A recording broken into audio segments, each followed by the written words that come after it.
Well, good morning, Interbet fans, and welcome to the preview for Turffontein. We're on the inside track Tuesday, the 6th of July, and 20 pentometer, 2 meter false rail from the 500 meter mark. Most interesting day, 8 races, and some very competitive racing. I think the false rail is going to be very important because you only got 2 meters, and it cuts away at the 500 meter mark, means the horse is drawn wide, have got to get up there, or have got a problem because the course is very firm. Fantastic July. Just initially a shout out to Cometi Ding and all the connections. Harold Crawford, old mate of mine, and Michelle. Congratulations on training a July winner. I mean, it's absolutely fantastic. I thought there were a couple of hard luck stories, but they've all been expanded on, and certainly ended up a very, very good day for all. Unfortunately, no crowds to be able to enjoy it.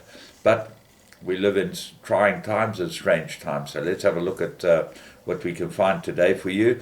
Race 1 is a work riders maiden, 1600 meters, and it looks like an absolute three-cornered contest. So it's Pride of Paris.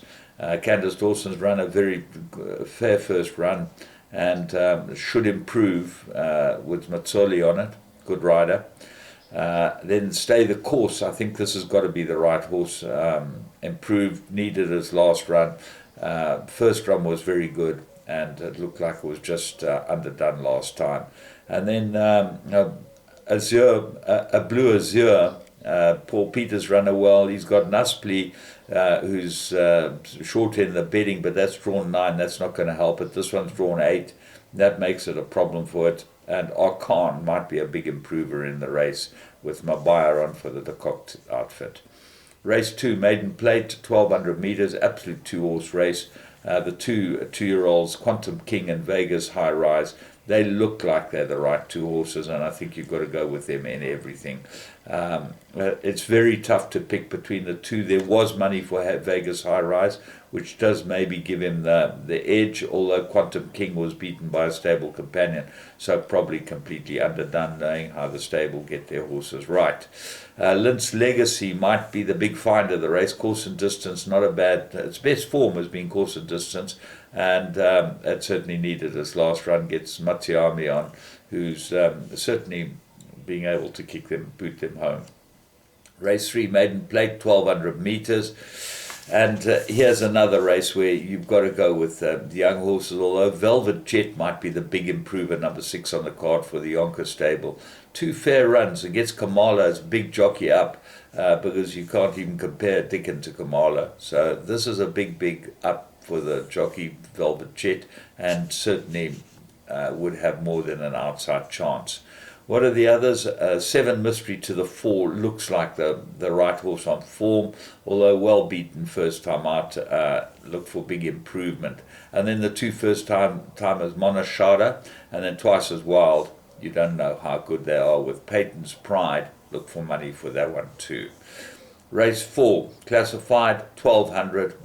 My top choice was Eastbrook, and that's scratched now. Now this is impossible because On a High Note's drawn 11. That's not in its favour. That should win. The Van Vuren inmate number 1 on the card.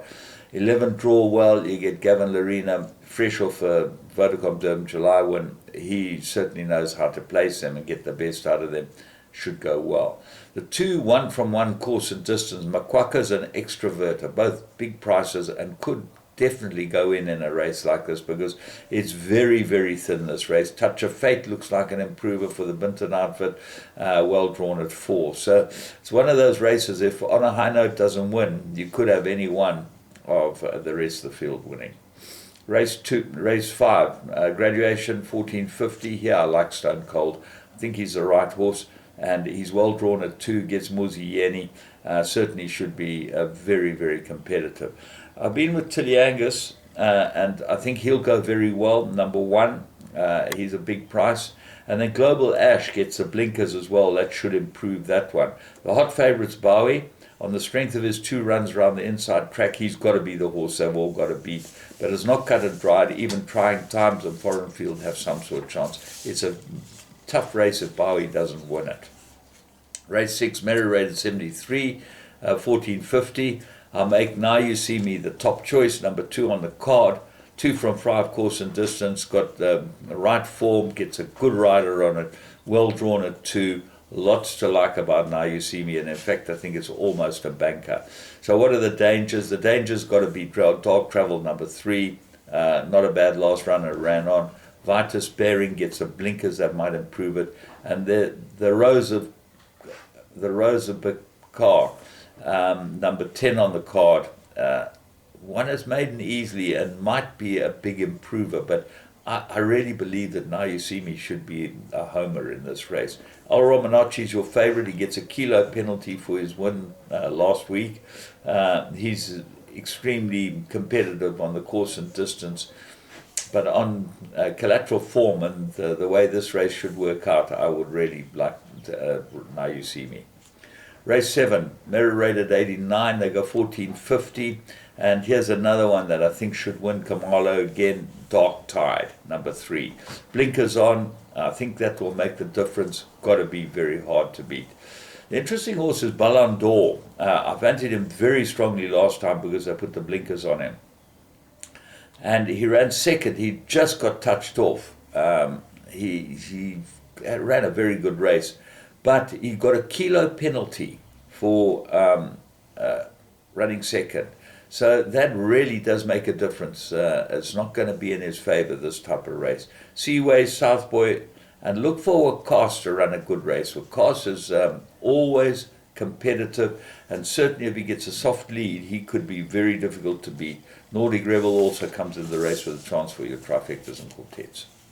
Race 8, most difficult race on the card, classified 1800 meters. Blackthorn ran a cracker after his maiden, drawn 12 out of 12. Twin Turbo was just in front of him, so there's nothing between the two of them. They're level weights, and you'd expect them to go very, very close. But Blackthorn did carry 2 kilos more than Twin Turbo, and that swings it in his favor. Blue Spark, second run after a rest, big improver. Look for this one to go well. Altogether lovely, improved last run. Only had a couple of runs for the stable. Could go very well. He had 2 with Muzieni aboard. And 6, Hey Benny, the blinkers are on. Might be an improver too. Rabia the Rebel, I love this little mare. She is so consistent. She's by Rebel King out of a Joshua Dancer mare. The pedigree suggests sprint. My goodness, she sprints them out of it at the end of the races. I think she's fantastic and hope she runs well. And the stable companion, Kampama, didn't run a bad race last time. So all in all, should give you some insight of how to put together your play today. And there's certainly always opportunities. As I said, I've gone for Dark Tide. I think he's the right horse. And Now You See Me, those are the 2 that I'm really sticking my neck out on.